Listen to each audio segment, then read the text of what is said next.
Shall we?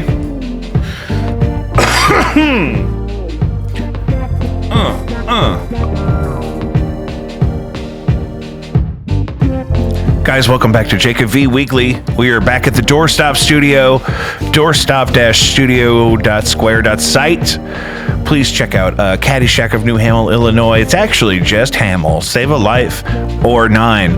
My guest today is an old friend of mine. She's not old, but we have known each other since even pre-COVID, and that feels like a long time by now. Oh, yeah. From the before times. You were young then. You're young now, but you were younger even still.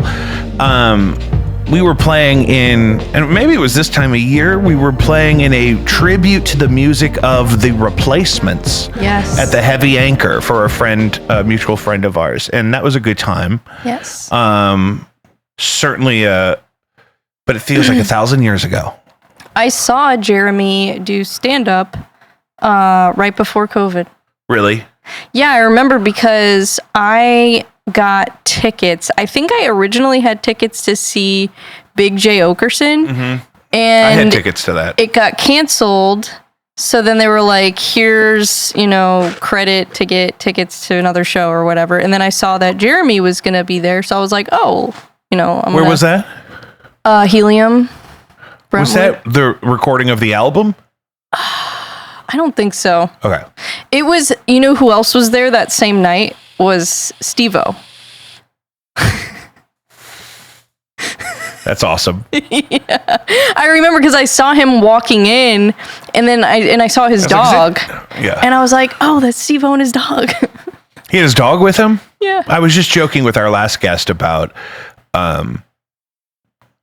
certain types of people have to bring their dog with them everywhere they go. Yeah. I wish I could bring my dog everywhere I go. But she's big. She's too big. Yeah. Mine is too crazy. My boys wouldn't even enjoy it. She has challenges with socializing. She's just really goofy. How old is she? She's 2. Yeah. Okay. She's still young. Yeah. But that's hilarious. And she's a rescue. So Right. So give her the benefit of the doubt. That's how I am with. I was just talking to my wife about that. But she's a great dog though, and she loves people.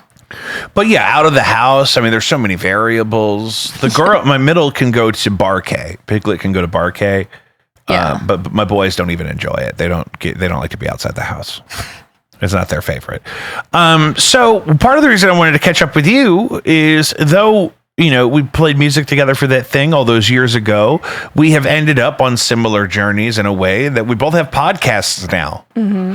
And we were just talking before we started about, everyone should have at least one, and why not have more than one? Why not? Can you name them for my audience who may not know you yet? Mm-hmm. Yeah, so one of my podcasts is Bre Bre Talks MMA. So that's just where I cover anything from UFC to bare knuckle boxing. I even am covering the Mike Perry versus Jake Paul fight.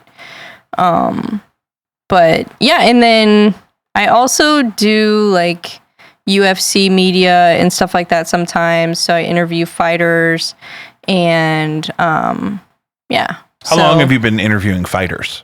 That's been over a year now that I've been doing that. And how many? Oh gosh. Dozens. I would say probably could be close to 100. Yeah, I love that. Yeah. And so do you connect with them remotely a lot, or do you? Yeah. And then some of them you get to see in person. Yeah. So at the UFC, the way they have it set up, so for the media day, which is usually going to be the day before the weigh-ins, they kind of get everybody in a room, and then each table has microphones set up so you can ask questions, and then the fighter is on the end of the room, and they're kind of on a riser so everybody could see them. And then you just set up your camera, and then you plug your thing into their system. So they streamline it for you. That's smart. Yeah, we had some issues with the audio in the St. Louis one, so that was a little frustrating. Yeah, because it's an audio medium, so I'm glad we're having trouble with the audio. You know what I mean? Yeah. So that was a little frustrating, but it's okay. But it is really cool to do that. And I think that was, to me, the coolest part of the whole thing. But it seems like that's not really like how you make money. You know, it's just like that to me was really cool. Yeah, it was a passion project. And it wasn't necessarily like... I mean, if you go there and you film everything and you upload everything like as fast as possible and you get all the content out as fast as possible, then like, yeah, you can make money doing that. But then you don't get to enjoy it. You don't get to soak it in. I have that problem. And I can't... It's just like, that's too good of an experience for me to prioritize, you know, making money over enjoying a once-in-a-lifetime experience. Like UFC 300. That's why you got into it. Yeah, exactly. So, but I still got a lot of great content out of it, but I feel like my content was like done in a creative way. So I didn't have as much content because what people don't realize is that like when you create content that is creative and you do put the time into like little details, then it takes time and you also can't force it. I think so. Yeah, it's not like these, I don't know, somebody told me that there's like these people on Fiverr or whatever that like make these reels and like clips for people, and it's like super cheap. And so a lot of it's people probably do super that. cheap because I do it myself for just my own show. I've ever done it for anybody else. I've talked about it before. We use Opus Clip. Yeah, a lot of people use that. And you know, the thing about Opus Clip though is you have to go in and play with it a little bit and make yours different from everybody else's. Because now I'm seeing Joe Rogan clips that are with the same caption generator that I use. If you use it in default mode, it's mostly white font with some green and some yellow highlights. So I try to never intentionally use those highlights. Sometimes but you have to remember every time to select one of the other templates. And I mean, and when you're doing all that yourself, it's exhausting. When you're doing it for somebody else. I do all mine manually, so. Woo! I don't do the captions manually. I know. I love your clips. That's why I wanted to mention that. Yeah. I just love creating things that are unique.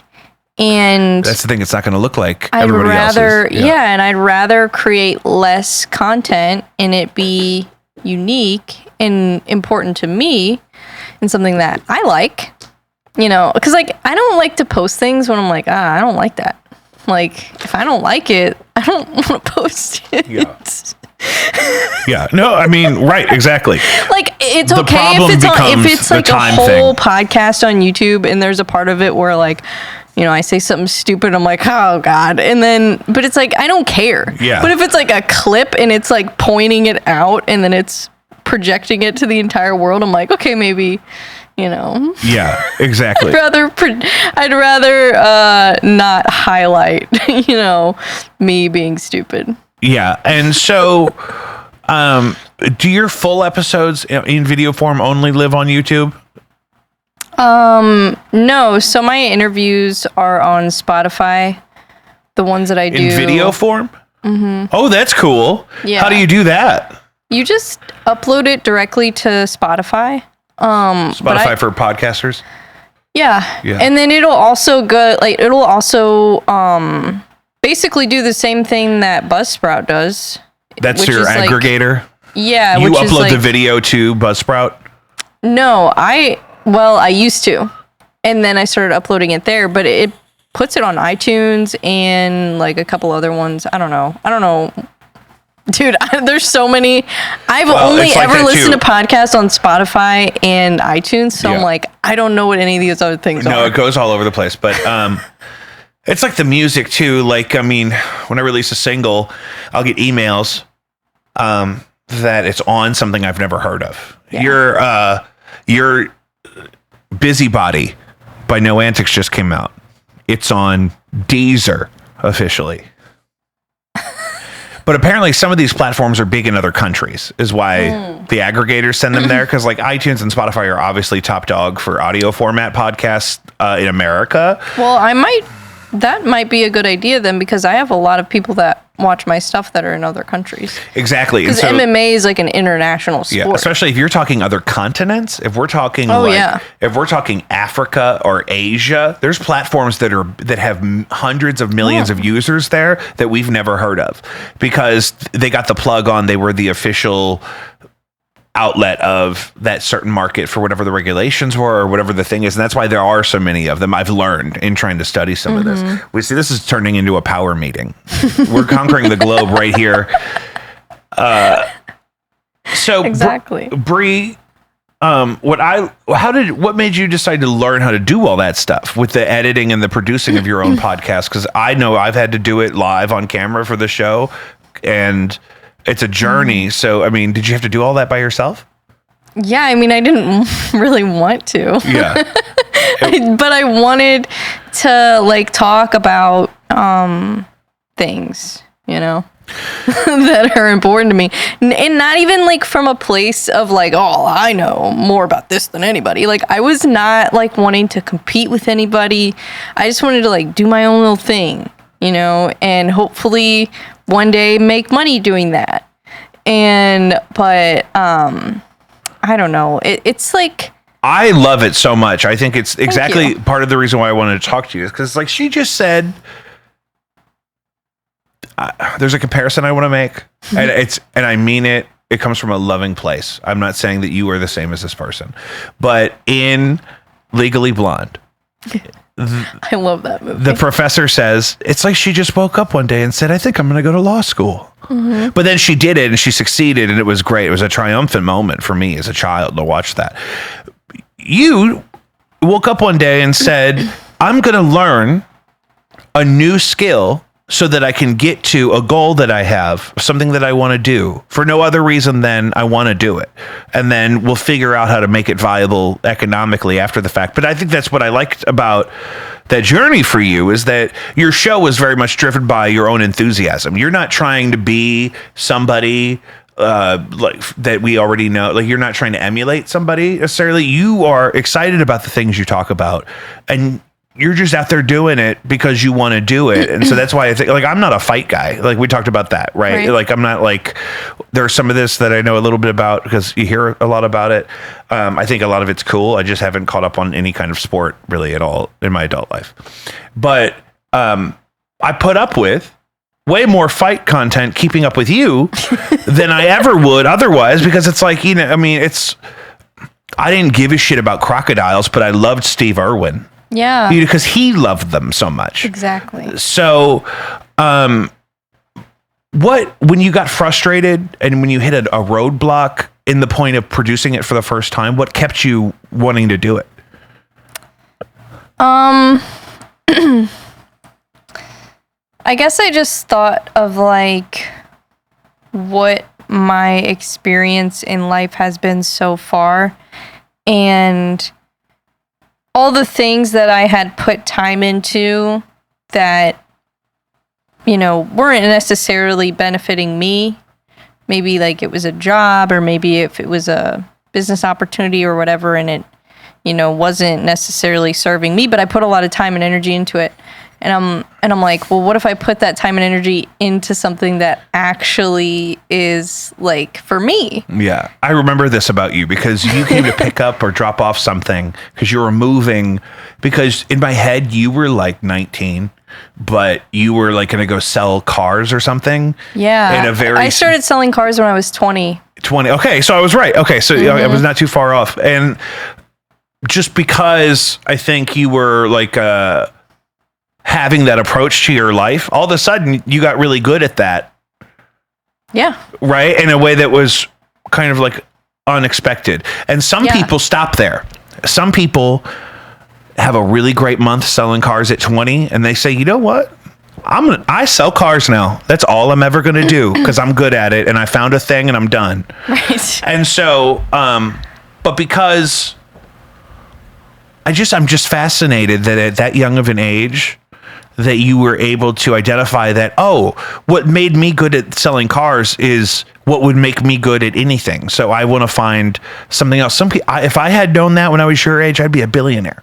Yeah, and that's why I moved to Austin whenever I was working at CarMax. I transferred from the St. Louis location to the Austin location. What year was that?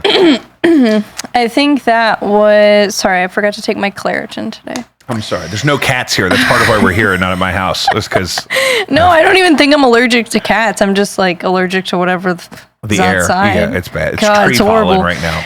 Let it out. It's horrible, but anyways, yeah, so what was I saying? Jesus Christ. What made you, feel confident and to recognize that, if I can be this good at selling cars for CarMax of all people. Oh, yeah. What told you that you could apply that to something that was more driven by what you want to do? Yeah, and that's why I moved. Yeah, that's why I moved to Austin, I guess. And that was, I think, either 2015 or 2016. I think it was God, what year was it? It might have been 2015 because I was 21. I actually had just turned 21 the weekend before I moved to Austin, Texas. And who were you living with when you got there? You had your own place? My own place. And you had a dog? No, just you. my parents had the dog at the time. Oh, okay. Yeah. And it was just that was you. like our family dog, Mocha. Yeah, the I little remember. brown Shih Tzu. He lived to be like 17. Yeah, that's crazy. He was awesome. I got one of those on my hands. My boy Lewis is 11, and his mom lived to be 14, and she Shih did Tzus not are have amazing dogs. the level of mine's not a Shih Tzu, but that's that longevity is crazy. Those little dogs too, like they just live forever. But yeah, so I decided that I wanted to just move somewhere that I could, I guess, be more comfortable being myself. And I thought that, maybe Austin would be the place for that. And it kind of was, honestly, because there were a lot of people there that had a very similar mindset. They were very friendly people. It was probably, I would say that was like the friendliest place, but it was friendliness that I felt was more genuine than, maybe some other places. To where people, they're like drawn to other people who they have common interests with, so they make an effort to, introduce themselves or whatever. But yeah, I just thought Austin would be a place where I would kind of find my thing. And I'd be like, okay, this is, my thing, whether it's music or whether it's, who knows? I'm like, I don't know what that thing is, but I'm like, I don't think it's in St. There were Louis. some options there even then, and there's probably even more options there now, but it wasn't crazy yet when you moved there. No, not necessarily. No, Like it was, with, like- people were starting to move there, but it wasn't anywhere near like the... Like after COVID, because you moved there before COVID. Oh, yeah. That's way a gold before. mine. I wish you had bought a house down there. I know, I should have You'd stayed be sitting there. on 1.2, baby. People convinced me to move back, and I'm like, I guess.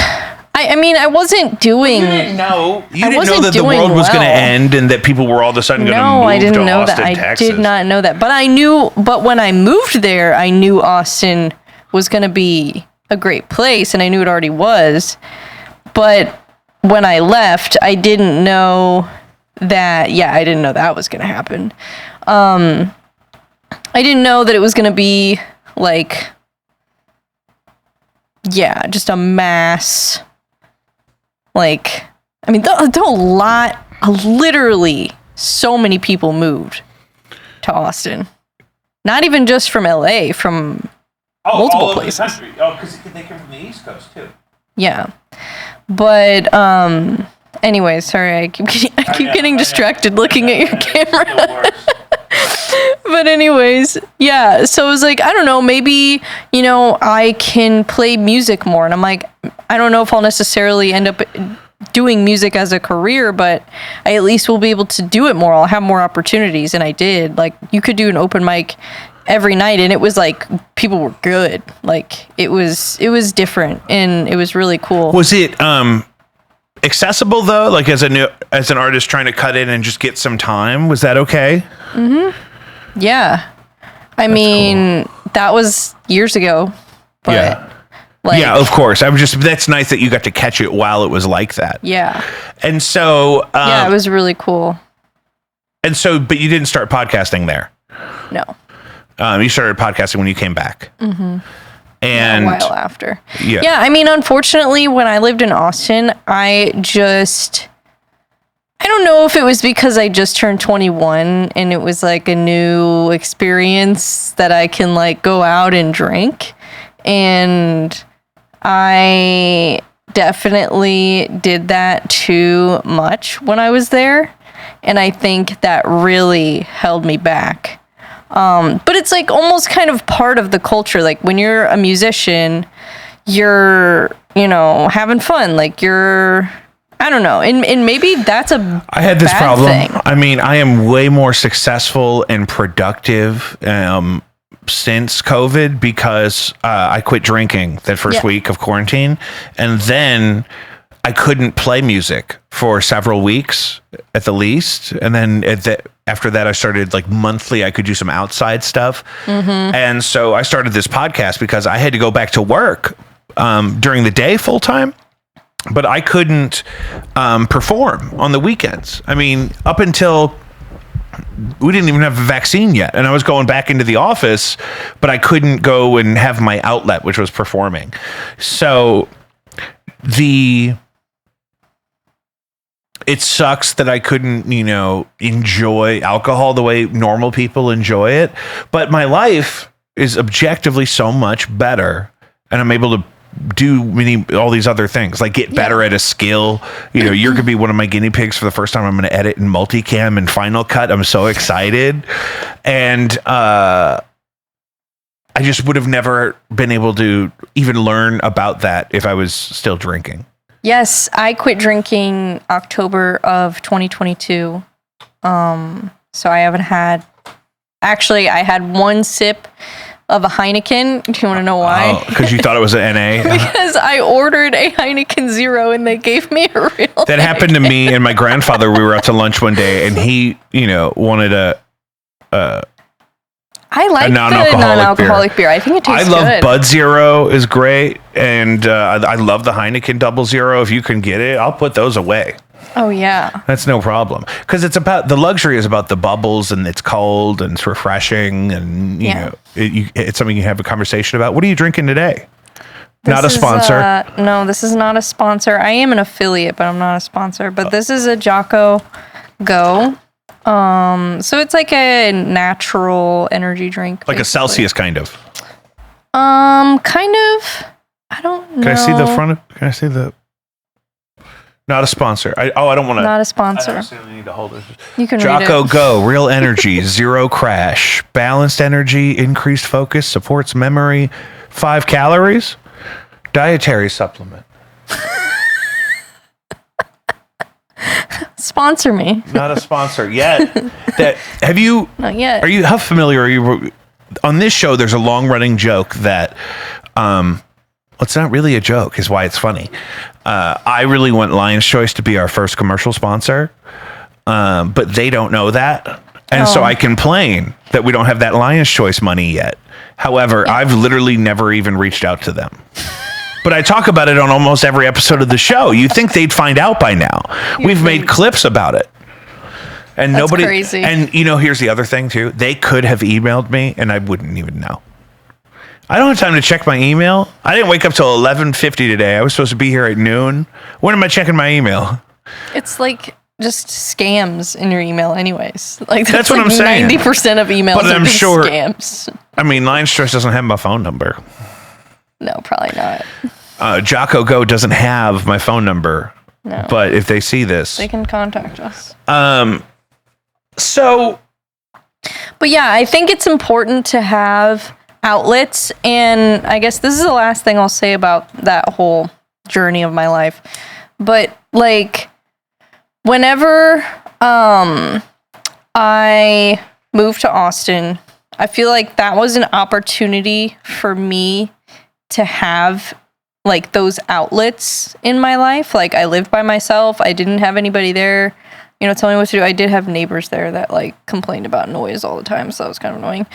But, if I would have ended up getting like my own house there, then I could have had complete, like freedom to like, get a drum set or whatever. And like I could have those creative outlets. And I feel like I took that opportunity for granted a little bit, and I wasted it because. But we didn't know. I mean, we didn't know. hindsight is 2020. We didn't know it was going to blow up. We thought, Hindsight is what if I 2020. settle for this weird town in Texas? But I guess I'm trying to be honest with myself, so that way in the future, if I get an opportunity like that again, that I don't take it for granted, and that I guess capitalize on that opportunity. Yeah. And benefit from it more so than, I did in the past. Because I don't know, I'm trying to think of why that happened, because right before I moved to Austin, like, I was doing really well. Like, I was making good money. Wait, but I thought you moved down there with them, with the job. I did. Okay. But I worked on commission. So I was making good money, but I was doing it 100% on commission. And it was different down there? And I did it consistently, and I was only 20, so I didn't have a lot of bills, Yeah, you didn't have $200,000 in student loan debt. No. You weren't old enough to didn't have any debt. Yeah. That's the thing. And this is what I tell young people. You got to launder your value in the equity in your home. And because that's what my brother-in-law did. He had no debt because he never went to school. He's a chef. Yeah. And he, when quarantine started, he bought a house, like, right away. And rents part of it out to his brother, actually, which is another, like, if we could go back in time, we would tell you then, buy a house in Austin, rent it to some other people, and then their rent goes way up after quarantine. Yeah. I couldn't find a job there because, like, for some reason, outside of the car thing, I just didn't do as well in that market. It's so interesting. It's so weird. Maybe it's misogyny. I did have somebody that refused to work with me because I'm female. And what could you possibly know about cars? Right? Yeah. Even though you look like every young lady, like, service department manager I've ever met at a place where you might get something like a Mustang or a Camaro or a Hellcat SRT, something of that nature. There's representation of your demographic in that market. But we were just talking about this with my last guest, that Lucius and I used to work at Guitar Center, and the gender bias you see of guests that would walk in, you know what I mean, who won't even want to talk to you about strings because they assume she couldn't possibly know what she's talking about. Do you have that experience in the fight world? Oh my God. Talk to me about that, honey. Talk to me. Tell me what happened. So I have decided that I am no longer going to read the comments for my mental health. Yeah. Because we should, like, trade that. You should read my comments for me and I'll respond to your comments for you, so that way, you know what I mean? We don't have to wear it on our spirit, because I need to do what you're doing. I don't know, like, can I tell you a comment I got recently on a clip? Because this is totally exactly what you're talking about. That's just, we shouldn't read these. Yeah. I can smell you through the screen. Me? Oh my God. What do I smell like? You were saying you're going to quit reading the comments. I mean, I get a lot of them, like, at this point, they don't bother me because I know it's not a me problem. Like, the people that are like, oh, get back in the kitchen, I get a lot of those comments. Yeah, that's crazy. I guess if those people still exist, that's going to be some of that demographic. I guess that's more what bothers me. It's not necessarily that they're saying it to me. It's the fact that there are people out there that think that is normal, that think that is okay. Like, even if it is their true belief, they should know better than to just say that to somebody's daughter. Hello? Right? Yeah. But that's our just world mindset. We're assuming the world is just and that everyone's boundaries of what is acceptable are the same. And obviously they're not. Why, in order for women to be treated equal, sometimes people think that like we can't also be feminine still at the same time. Like I feel like that's why like since I've been like taking a break from being involved in the MMA, like I'm still covering it. I'm just kind of doing it like without having to interact with anybody. Yes. Yeah, which And is that's easy to how do. I want to do it. I've realized like that's how I want to do it. I don't want to be accessible to all these people. That's just too much pressure for me. Well, you're just immersing yourself in an environment that I'm opening myself up to drama. I'm opening myself up to all kinds of things that are just and that's enough of a reason. Yes. And then I'm interacting with people who I normally wouldn't want to interact with. Exactly. And to me, like that's just inviting like negative things into my life. And there's aspects of music that are like that too. Any sport is going to be like that. You could love a sport and really hate the live experience for even if only for the other fans. I've seen the band Ghost several times. I took my wife to see them for the first time. And it was at maybe the music park or something. It was outside. And being outside on a hot St. Louis day with people that also like that music is not my favorite thing. Yeah. Because the heat and the long walk and the close quarters is not ideal for the people that look like the people that like that kind of music. It's a little close. I'd like a little more room. Yeah. And especially if it's going to be so hot and there's so many of them. And that's exactly like what you're talking about. You have a love for the sport and analyzing. That's a George W. Bush thing. Analyzing. Hey, don't misunderestimate me. No, but but you have a love for the sport and analyzing the sport really independent of the people that are your peers in the fan base. Yes. And I do like doing interviews. Sure. But I don't like having to do interviews with everyone because I'm like obligated because, oh, well, you did an interview with this person, so you have to do this. And it's like, you'd rather have your own discretion. You're producing the show yourself. You started it from nothing just because you wanted it to do it. You have nobody's going to tell you who you have to spend time talking to. Right. Yeah. Correct? Correct. But you have to say it because but I also like other people are not assuming that, obviously, if that's your experience. People are challenging what you and I understand is a fair boundary. But they're not acting like that's a fair boundary, so that would stress me out. I think a lot of people kind of like jumped on the bandwagon, like for some reason, and then they didn't know like my background, they didn't know my story, they didn't know like where I came from. Right. So I'm like, oh, I can't listen to these people because they don't know like why I'm even doing this. Yeah. Like they don't really. And they don't even really want to get caught up on that information. No. They're not trying to learn. No. Right? Exactly. But I also think that like, I think I can do more for the sport by doing other things and finding success in other areas. And then bringing that back to what I'm doing with MMA. I think I can do more for the sport by doing that. And also just like, you know, from my own life experiences, I think have more quality conversations with fighters. And I don't want to do it in the same format that everybody's doing it. Because if you're inside that world every day, then you're talking to them like somebody who's in that world with them. But your connection to them is as a fan from the outside. And you bringing what you love about the sport out in that context, I totally agree with you. Is I think what's valuable about your content is that you're not trying to be, okay, I'm back here at the same place where all the other reporters are with the same life experience. We've all been here together all week. You know what I mean?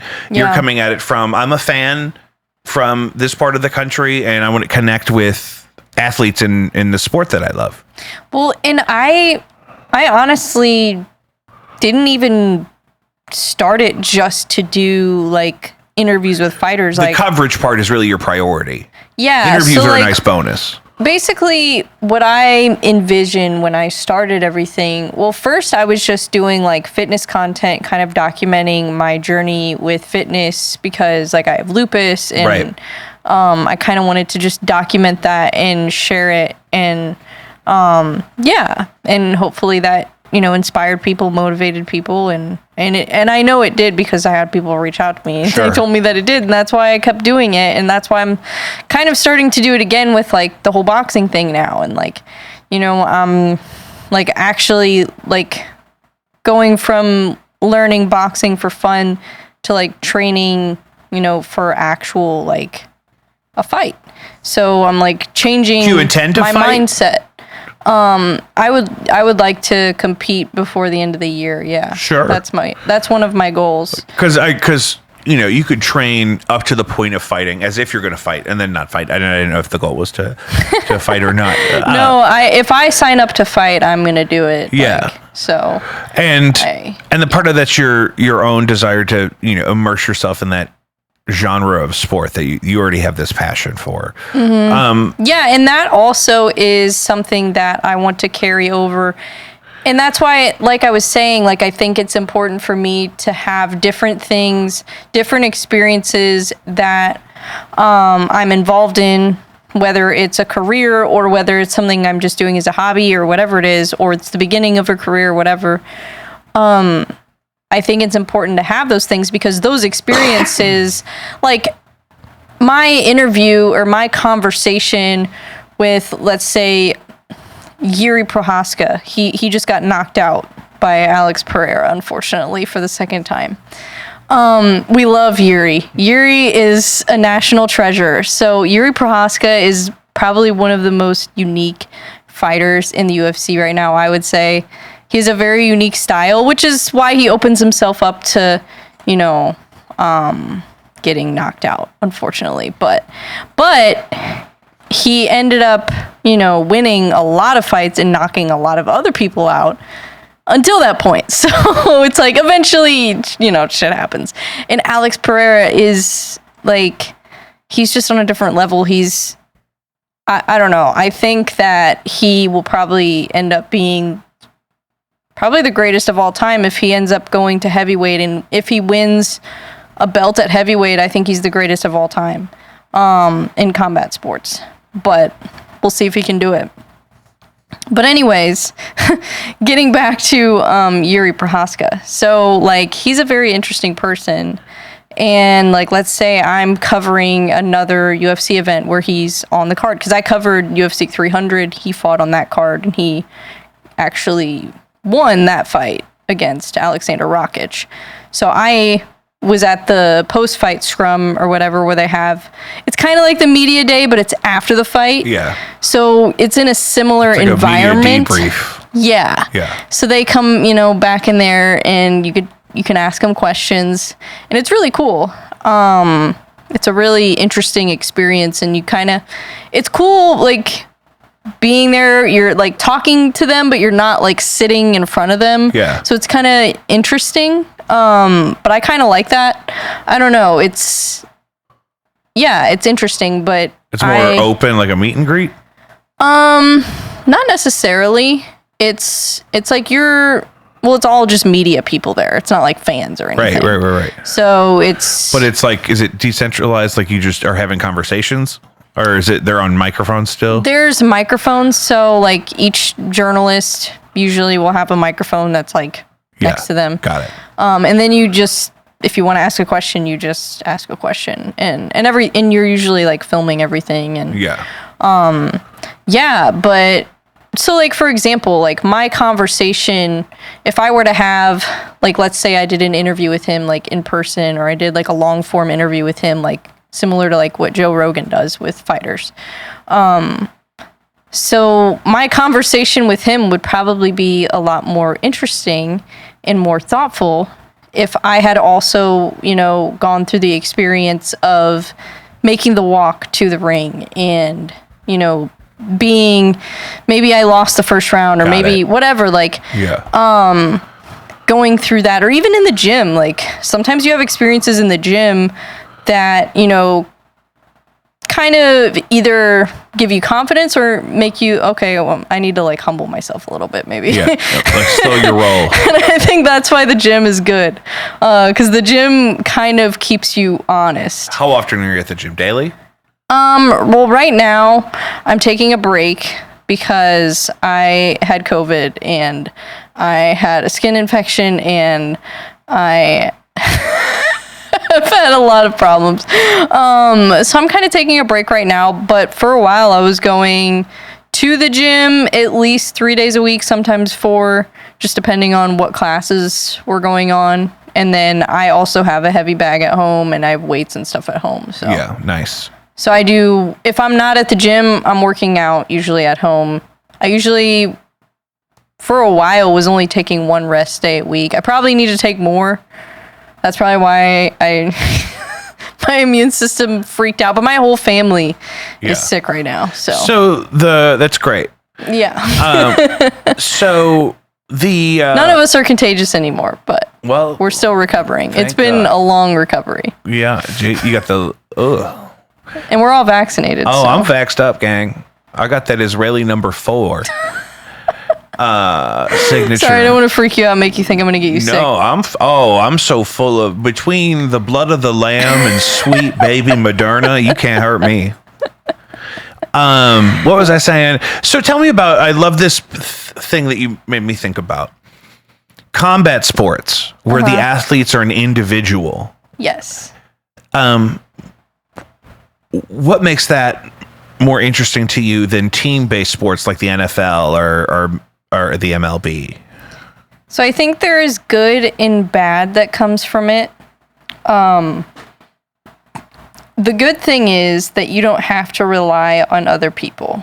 I mean, you kind of do. It's kind of still a team sport in a way because, like, you have your teammates at your gym. You have your coach. You have, whoever's in your corner.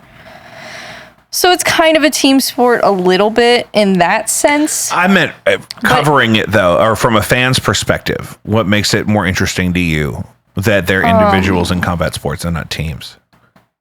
To me, I guess it's that each fighter kind of has their own style. Yeah. And they have like their own things that make them unique. And I think that's what maybe people need to understand, that is what draws me to the sport. Because everybody's drawn to the sport for different reasons. Some people get into the sport because they like sports betting. Some people get into the sport because they train martial arts, they train karate, they train taekwondo, whatever, they train boxing. And I was training before I got into the sport, but not like serious training. I was going to like 9-round and doing like cardio kickboxing. Like I wasn't doing anything serious. But I think that's great for people who just want to do it for fun. Yeah. And that was how I got into it. And now I'm, training, like preparing for an actual competition. Right. So I think it's important to have goals and have a target and to have a quantifiable frame of time. Yeah. Because you commit to this one thing, you can commit to it wholeheartedly because you know it's going to be over at some point. So you could stick through it. And then if you want to do it again, you can. But you should always have an out plan so you can at least fight through your commitments. Yeah, and then you at least can figure out if you can handle like the conditioning. Like some people, they can hit really hard. They can, maybe they have good footwork, maybe, whatever. They have something they're good at, but they can't, like, survive one class, and, without breathing heavy and, like, so it's like some people, they just can't put it all together. And I feel like that's the journey that I'm on right now, is, like, trying to figure out how to put it all together, like, how to put together the footwork and how to translate my power that I have when I'm hitting the pads or hitting the heavy bag, how to translate that into sparring and into competition. So that's what I'm like trying to figure out right now, is like putting it all together. And I think that's like the hard part of probably anything in life, is just translating it from, I guess, like, okay, this is like a basic thing that I need to do. I guess performing live music is probably the most similar thing I can think of, because when you're sparring or when you're fighting, and I've never fought before, I've only sparred, so I can only speak on sparring from my personal experience, but I've watched a lot of fights. So I feel like I have an idea. But when you're fighting, you know, like you're having to think like on your feet. And unless you've drilled something a bunch of times and you're trying something new, like it's risky. Yeah. And that's why I think sparring is kind of similar to music in a lot of ways, because it's like practice for the live event.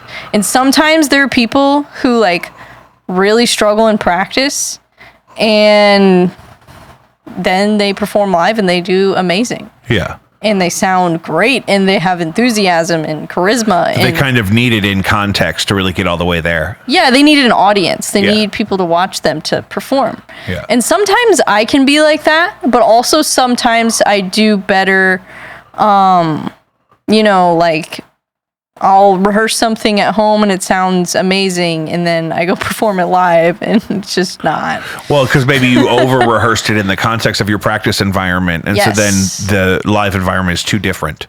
Yes. 100%. What happened with you and Theo Vaughn? I've actually never met Theo Vaughn. Good. I followed some of this online, but my audience who doesn't know you, I thought that would be a good place to start. What happened with you and Theo Vaughn online? That was hilarious. So everybody was talking about Matt Rife because Matt Rife was coming to St. Louis, and I saw all these people posting about it, and I like Matt Rife. Like, I was a fan of Matt Rife at the time. I haven't really watched any of his stuff since then. I'll be honest, I haven't really watched much stand-up since then besides like the classics. I kind of went back to watching like old stuff instead of watching new stuff. I've been in that mode. I'm like, now I have nostalgia. I'm tired of the new stuff. It's so overproduced. Seriously, if someone says Zin to me one more time, I'm gonna shoot a hole in the roof. I want more like basement quality stand-up comedy. Like the sound quality should be good, but like, and the video quality should be good. It should be fine, but you don't need cinema cameras. Oh my god, it's just bothered. It just makes it less funny. We're jumping the shark. The podcasts that were successful mildly before COVID that then exploded in COVID are now, it might as well be NBC. There's so many commercial breaks. Now they're not even reading all their own ads. I don't like it. I've never. You'll have ads in a popular podcast that are, it's like a radio ad. It's like your friends at Value City wants you to know about our 4th of July weekend extravaganza. And I'm like, this is the Tim Dillon show. Why is there a radio ad in the middle of my show? So when Matt Rife was popping off, what did you do? So the tickets for this show were like insane. They were like hundreds of dollars, which I think is crazy. It's not his fault, you know, whatever. No, the whole ticket thing is a problem. We know whose fault it is by now. If you don't know whose fault it is, if you blame it on the artist, like, you're dumb at this point. Yeah. So I posted a picture of Theo Vaughn, and I said, if I'm going to pay $200+ to simp over a comedian, it better be this guy. Yeah. I posted a picture of him. Because honestly, like, if I had the money, like if I had the disposable income to spend that much money on a comedy show, like, it would probably be Theo. And not Matt Rife. Right, that's fair. But then what happened? It went viral, and I think it was 6 million people. It had 6 million impressions on Facebook. It was weird. People were like tagging him in it. But it pisses me off because I'm like, okay, so I can go viral. Obviously, the algorithm is It'll allowing let me through. Yeah. It'll let me get to 6 million. Letting me go. Why is none of my MMA content doing this? Yeah. You know, so that actually made me mad. Like, I wasn't happy about it. Oh, it happens all the time because this show. Because I'm like, why didn't you guys share any of the shit that I asked you to share? Yeah. Oh, wait. So you guys do exist? You're telling me this microphone has been on this whole time? Yeah. Because, like, if I the clips of this show, if the full length episodes of this show did as well as the clips, we'd have that Lion's Choice money I was telling you about. Also, if the music I've released since starting this show did as well as those clips do, I'd have that Lion's Choice money we were talking about. So, I mean, conversion, I don't think people understand that for the creators, conversion is such a valuable thing, and it doesn't really cost them much, if anything. I think a lot of like what I do just like doesn't translate to like what the algorithm wants, I guess. Like, you know, or I don't know. It's just, I don't necessarily want to be known for like a clip. Yeah. Like the idea, like that, like I feel bad for that Hawk Tua girl because she was just on stage at a Zach Bryan show, and she's been on all kinds of podcasts. Also, that video's not that recent. It's blown up now, but I feel like she didn't just say that recently. I feel like that video was months and months old. Oh wow. I know, but that again, it's like I was just talking about this with my buddy Chan. That Chicago song by the guy from Stranger Things blew up on TikTok like 3 years after it came out. It came out in 2021. Yeah. So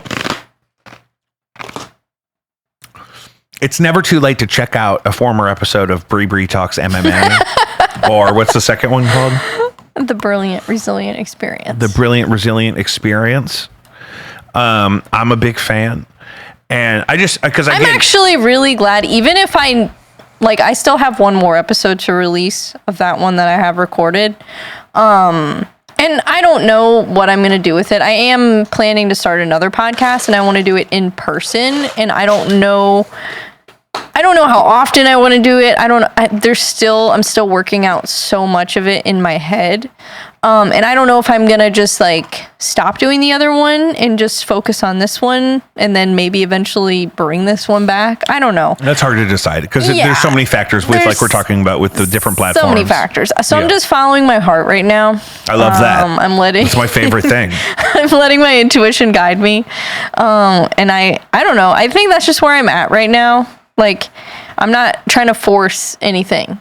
I'm just letting things just freaking figure themselves out, because the more I try to force things, I feel like that's when I get frustrated, and that's when I start to I don't know, I guess be more self-critical. So when I'm less critical of myself, I feel like I create better quality work, ironically. I think you're absolutely right. You're certainly creating work that you enjoy more. Yes. And are you an only child? No. How many? I have a younger sister and I have 2 half brothers that are older. Yeah. I'm just, because I think you're absolutely right. But what you were just saying there is so introspective in a productive way that I just wish we knew how to teach people how to do that. So I asked you if you were an only child to try to figure out where you might have learned that, because I think that's absolutely brilliant and absolutely correct, and I totally agree that that's what you should be doing.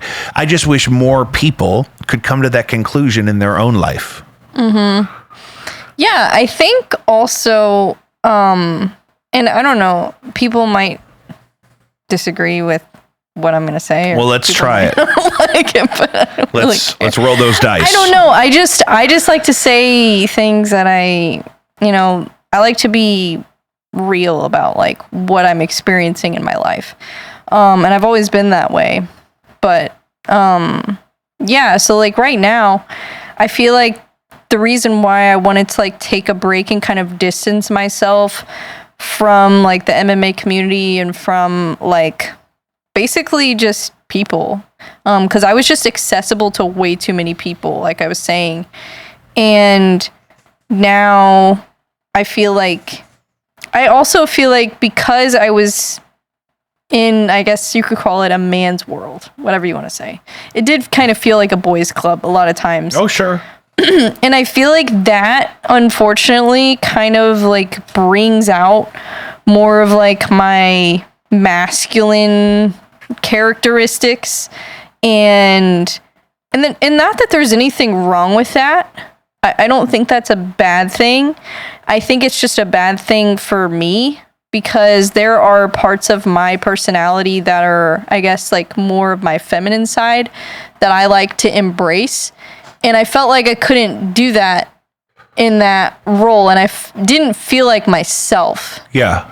And I feel like... You didn't feel like you were welcome to be yourself. Yes, exactly. Yeah. And maybe it's not even a masculine, feminine thing. Maybe I'm like overthinking it. But that's kind of what it feels like to me. I don't think anyone's going to hear that you were trying to be your... me. I don't think anyone's going to hear that you were trying to be your authentic feminine self in the MMA environment as a journalist, and that maybe your femininity was suppressed by that environment. I don't think anyone's going to disagree with that. Yeah, that's what I felt like, which is weird because here's the thing.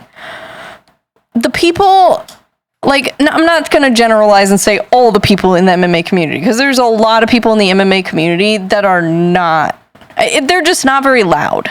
The loud ones are the ones that have the opinions. The strongest opinions are always the loudest people.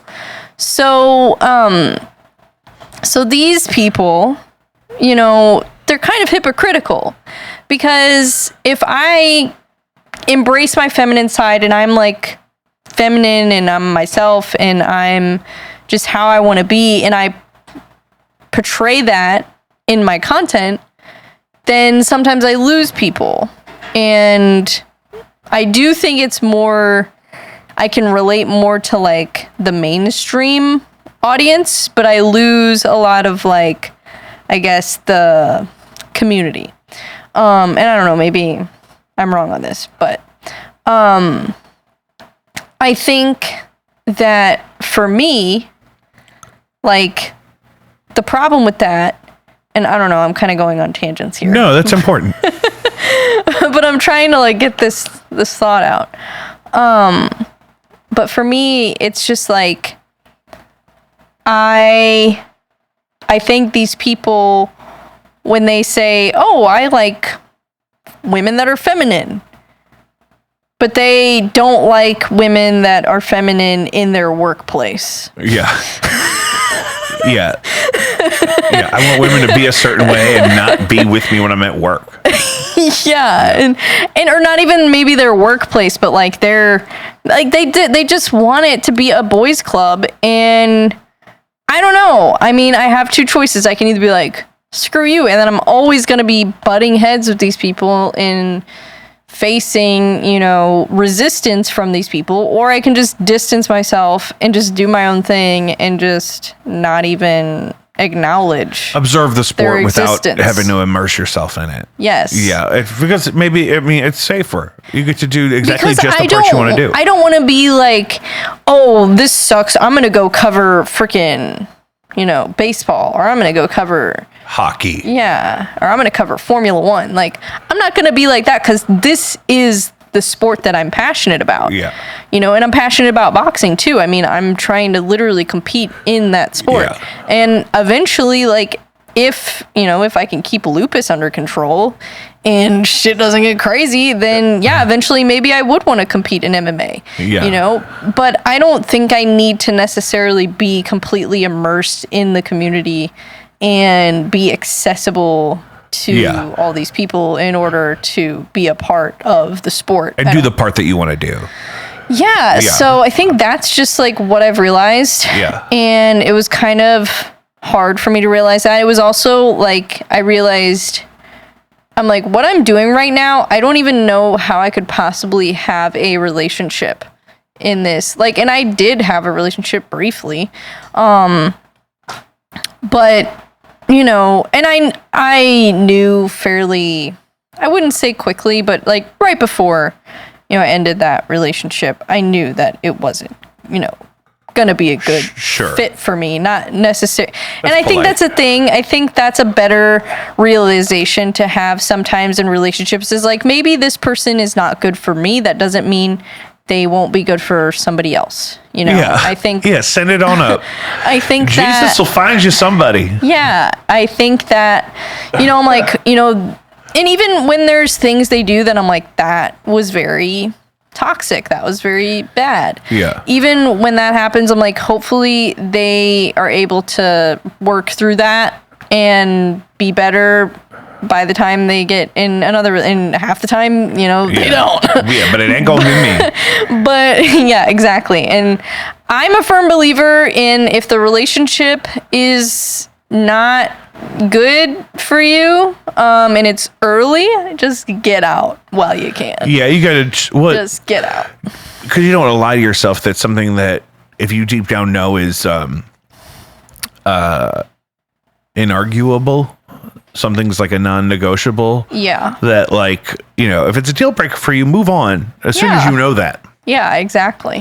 And other times you can make a choice. Like, for example, when I was talking to my therapist for the first time about moving in with, my wife, we weren't engaged yet. But she had a dog and I didn't have a dog. So I had to say, okay, is that a deal breaker for me? Right. Because she's a dog person. And, not a deal breaker for me, obviously, because now we are dog people, in plural. But, if you know pretty early on that, you got like red flags, don't assume that over the next prime years of your life that you could transform those red flags into green ones for that person. No. Right? Yeah, and I think the problem right now is there is a lot of pressure for some reason to like hurry up and like get married and like have kids and like get in a relationship. And I don't know if it's just me that feels it. I don't know. How old are you? 28. No, that's the age that you are until you accomplish those things. People are always going to be like, what are you doing? What are you doing? What are you doing? And then if they know you're on your way to those, we weren't even married yet. And people were like, so are you having a baby, or when's the baby? Are you planning on a baby? I'm like, we're not even married yet. The wedding is months from now. You know what I mean? Yeah. So, that's a part of that thing, but it also is important for you to speak about as part of your thing with your experience, is that in the environment you were working in, you were kind of the minority there, and in a way that your femininity was either suppressed or channeled to that outcome. It's like, what are you doing here? Don't you have kids? Why don't you have kids yet? Why aren't you married? Is your husband here? You don't have a husband? Right. You're at a fight. You're a single girl with a microphone at a fight. Where's your husband? You know what I mean? And so that was probably the messaging from that community. And then as a 28-year-old girl in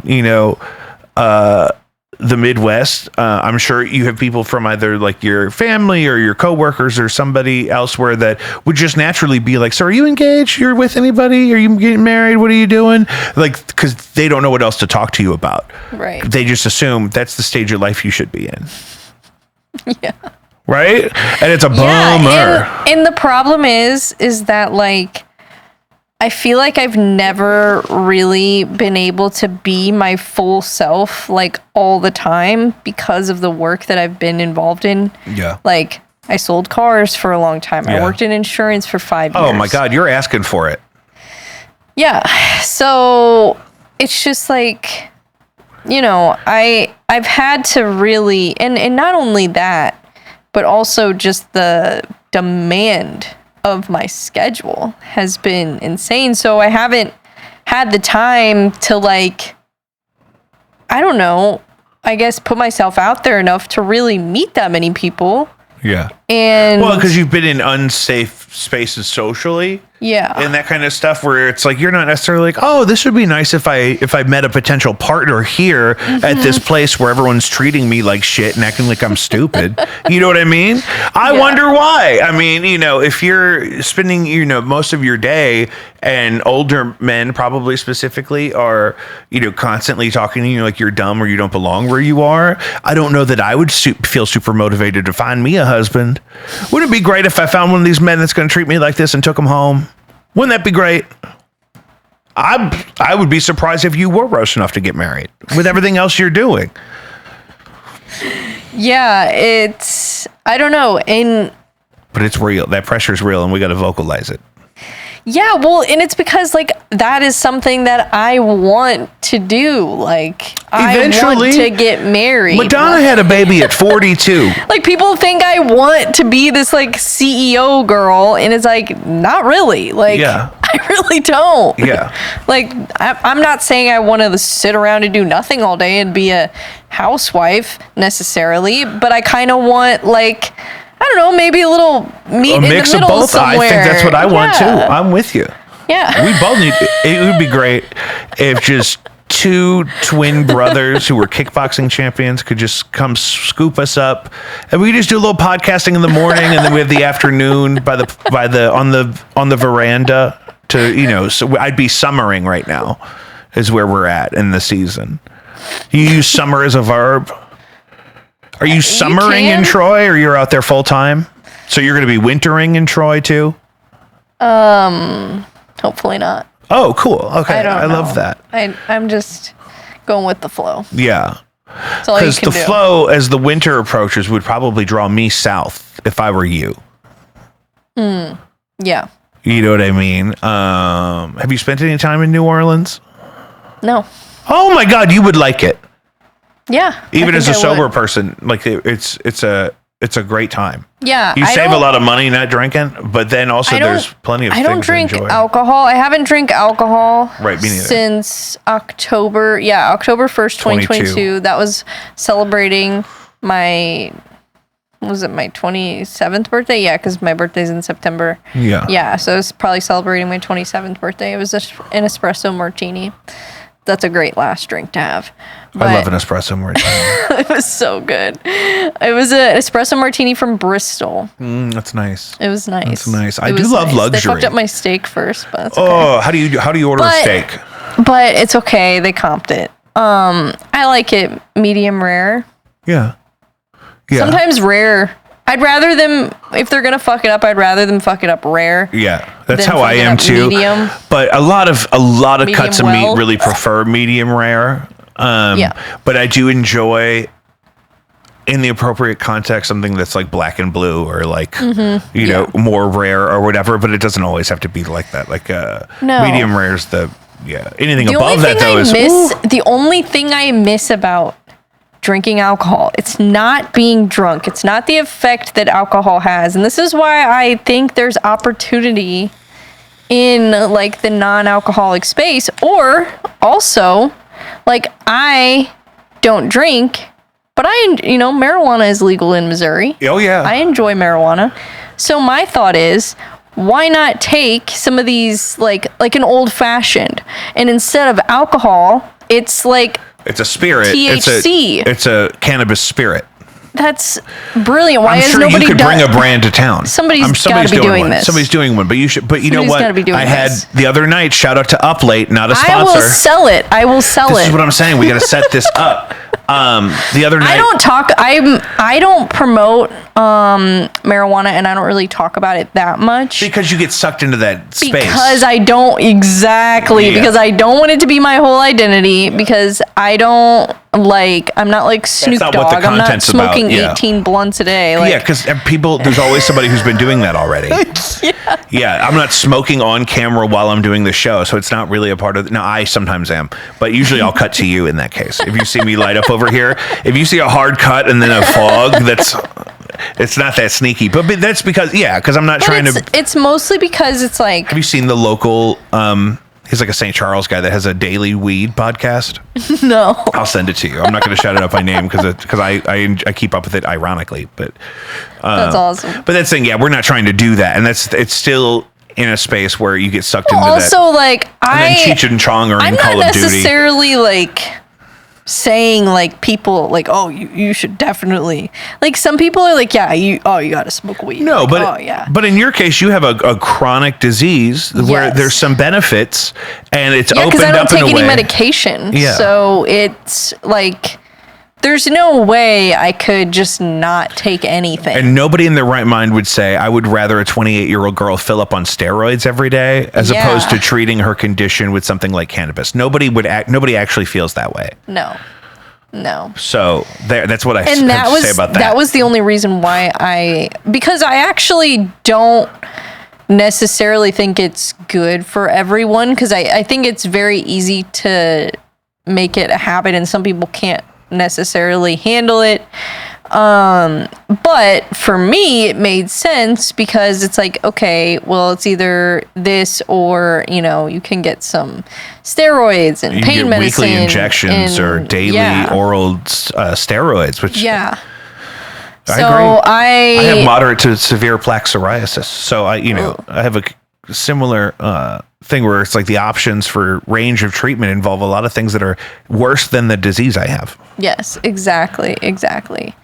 Yeah, and people always think I'm like against medicine and vaccines and all this stuff. It's like, no, I'm not. I've been vaccinated with many things. Yeah, I'm vaxxed up. I'm so vaccinated. I speak perfect Mandarin now. And, you know, there are some vaccines that I've had that I don't think I should have gotten. Mm-hmm. It is what it is. Mm-hmm. There are also medications, you know, like I think there are medications that work. Obviously, I think there are medications that are necessary literally to keep people alive.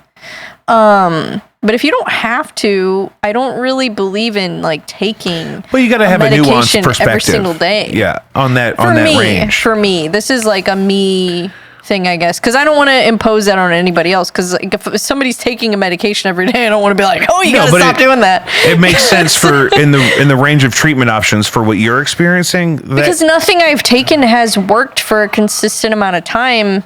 So, like, it'll work for a while, and then it just, like, kind of stops working. Yeah, but you still get all the side effects. Exactly, and that's why I'm like, okay, I think I'd rather just, if I'm going to have to deal with these symptoms one way or another, I'm like, I'd rather just, like, find a way that works for me.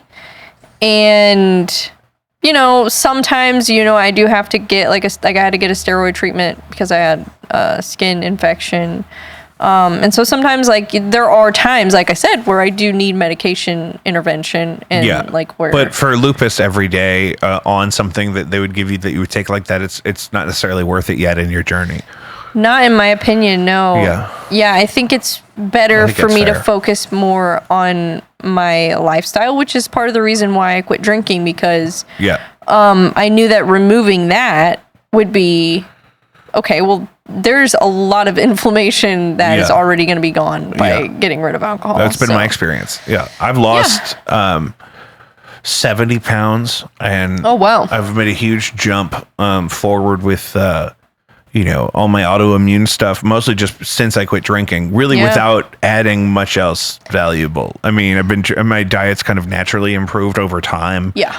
But, cause your metabolism changes when you're not, you know, binging big moments of alcohol that could be thousands of calories. You know what I mean? It's like eating, you know, if you look at what I would drink on like a Thursday night, just regularly, it's like eating a dozen Krispy Kreme donuts all by yourself. Yeah, it's a lot. It is a lot. Yeah, and I don't know. I just don't like how I feel when I'm hungover. Yeah, I have so much less anxiety or paranoia about do I need to regret something? Because I remember everything, and I'm never in a place where I'm going to make a decision that I have to disagree with too much later because I'm not like totally messed up. Yeah. We're way over an hour on this. Where can we find you? YouTube, Instagram. Instagram's probably, I guess, the easiest place to find all my stuff. It's just Bre, Bre.Eckert on Instagram. That's my handle. It's Eckert. Mm-hmm. Okay, I'm just mostly because I want to remember. I'm gonna put it on the screen, but I don't want to spell it wrong. Yeah. We talked about this, guys. Check out Bre Bre Talks MMA and Brilliant Resilient Experience. Both podcasts by my dear friend Bre here. Jacob V Weekly, patreon.com/Jacob V for the love of God. There's a free tier that has an ever-growing list of things that you can see there, including the show I did with B. James, who was on in June. And then also there's the $1 a week, $4 monthly tier where you get all kinds of exclusive content from us. There's also artifacts you can buy there. I mentioned shout out to Afton Auto. I just give them a huge chunk of money to revive my car, and it's running great. But that means if you need anything on the Patreon, please, for the love of God, we'll see you next week.